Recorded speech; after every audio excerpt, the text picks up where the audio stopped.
Just ఇప్పుడు మనకి Kaloji Narayana health university నుంచి ఒక అప్డేట్ అనేది రిలీజ్ చేయడం జరిగింది. సో అందువల్ల ఇంత రాత్రి అయినా కూడా మీకు అప్డేట్ ఇద్దామని ఈ యొక్క వీడియో అనేది చేయడం జరుగుతుంది. సో అదేంటంటే ఆల్రెడీ ఎవరైతే బీఎస్సీ నర్సింగ్ సంబంధించి ఆన్లైన్ అప్లికేషన్ ఫినిష్ చేస్తున్నారో వాళ్ళకి సంబంధించినటువంటిది ఈ యొక్క అప్డేట్ అనమాట. సో ఏం లేదు, ఆల్రెడీ మీరు అప్లికేషన్ ఫినిష్ చేసేసారు కదా, సో ఆన్లైన్ వెరిఫికేషన్ అయితే స్టార్ట్ అయిపోవడం జరిగింది. సో ఐ థింక్ మనకి ఈ అప్లికేషన్ క్లోజ్ అయిన తర్వాత వెరిఫికేషన్ చేయాలి. సో బట్ ఇప్పటి నుంచి వాళ్ళు వెరిఫికేషన్ అయితే చేయడం జరుగుతుంది.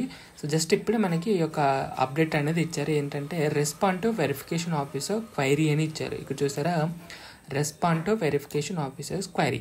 సో ఇప్పటి వరకు ఎవరైతే ఆన్లైన్ అప్లికేషన్ చేస్తున్నారో సో వాళ్ళకి సంబంధించి కొన్ని డాక్యుమెంట్స్ అనేవి సరిగ్గా అప్లోడ్ చేయకపోవడం వల్ల కానీ, అంటే ఒక డాక్యుమెంట్ బదులు ఇంకొక డాక్యుమెంట్ అప్లోడ్ చేయడం కానీ, అండ్ వాళ్ళు అడిగారు కదా 500 KB ఉండాలని డాక్యుమెంట్ పీడిఎఫ్లో, బట్ అలా ఉండకపోవడం వల్ల కానీ, కొంచెం బ్లర్గా ఉండడం వల్ల కానీ, సో ఫోటో సరిగా అప్లోడ్ చేయకపోవడం, సో ఈ విధంగా కొన్ని క్వైరీస్ అయితే ఎవరైతే నాట్ అప్లోడ్ చేయలేరో, అప్లోడ్ చేసినా కూడా సరిగా కనిపించలేదో అటువంటి స్టూడెంట్స్కి యూనివర్సిటీ వాళ్ళు ఒక మెయిల్ అనేది పంపించడం జరిగింది. సో గుర్తుపెట్టుకోండి, ఇది కేవలం ఆన్లైన్ అప్లికేషన్ ఫినిష్ చేసినటువంటి స్టూడెంట్స్కి మాత్రమే. ఒక్కసారి చెక్ చేసుకోండి, ఎవరైతే ఆన్లైన్ అప్లికేషన్ ఫినిష్ చేశారో మీ యొక్క ఈమెయిల్ అడ్రస్ అనేది చెక్ చేసుకోండి, దానికి పంపించారు. సో ఆ ఈమెయిల్లో ఉంటుంది అసలు ఏం అప్లోడ్ చేయాలి, సో రీజన్ అనేది అక్కడ ఉంటుంది. సో ఒక్కసారి మీ యొక్క ఈమెయిల్ అడ్రస్ని అనేది చెక్ చేసేసుకోండి. సో మీకు కనుక క్వైరీ వస్తే కనుక సో మళ్ళీ రీఅప్లోడ్, అంటే వాళ్ళు ఏదైతే డాక్యుమెంట్ అడిగారో సో దాన్ని మళ్ళీ మీరు రీఅప్లోడ్ అనేది చేయాల్సి ఉంటుంది. సో గుర్తుపెట్టుకోండి, సో ఇక్కడ మనకి ఈమెయిల్లో ఉంటుందన్నమాట అసలు ఏ డాక్యుమెంట్ ఎందుకు రిజెక్ట్ చేయడం జరిగింది, సో ఎలా అప్లోడ్ చేయాలి ఏంటి అని.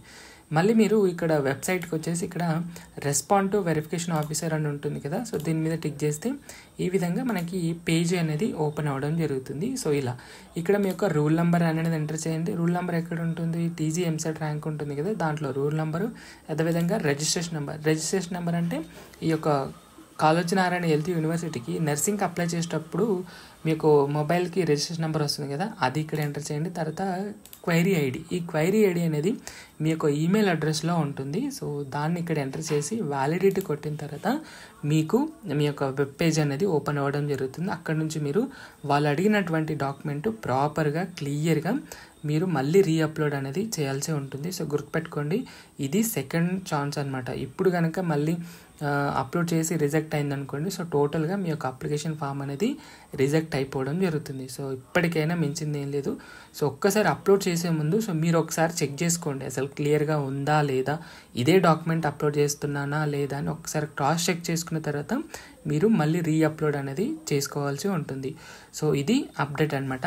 So thank you so much.